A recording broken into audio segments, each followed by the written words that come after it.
An 8-year-old boy became the key witness in the murder of his father after police found the body sealed inside a blue plastic drum on the rooftop of his rented home. The victim was identified as 35-year-old Hansraj, who had been working at a local brick kiln and living in Rajasthan's Kishangarh Bas with his wife and 3 children. The boy told police that on the night of August 15, his parents and the landlord's son Jitendra Sharma had been drinking together.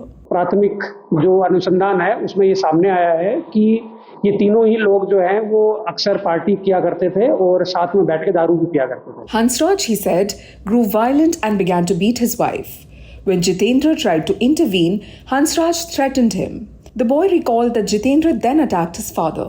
Soon after, his mother asked him to go to sleep. When he woke up later, his father lay motionless. Soon after, he saw his mother and Jitendra attempting to hide the body. The boy said they first placed it in the kitchen before eventually moving it to the rooftop. According to him, the two emptied the water drum, pushed the body inside, and tried to hide it. When he asked why, they told him simply, "Papa has died." Police said Hansraj had been smothered with a pillow and his throat cut with a sharp weapon. Salt had been applied to the body to accelerate decomposition. फिर investigation में पाया गया कि जो मृतक है उसकी पत्नी और पत्नी का बॉयफ्रेंड, ये दोनों इसके अंदर जो है मेन अभियुक्त हैं. The case came to light when the landlady noticed a foul odor from the rooftop after returning from Janmashtami celebrations. She called the police, who opened the sealed drum and found the body inside. By then, Sunita, her 3 children and Jitendra had gone missing. They were traced the following day to a brick kiln about 50 kilometers away.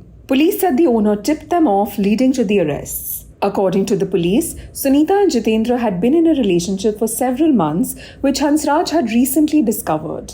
They believed the constant arguments at home had led the two to plan his killing together. The couple's children were placed in the care of child welfare officials and were to be handed over to their paternal grandparents. According to the National Crime Records Bureau, India recorded 1,398 murders in 2022 linked to illicit relationships. Of these, 37 cases were reported from Rajasthan. Don't forget to subscribe and follow us.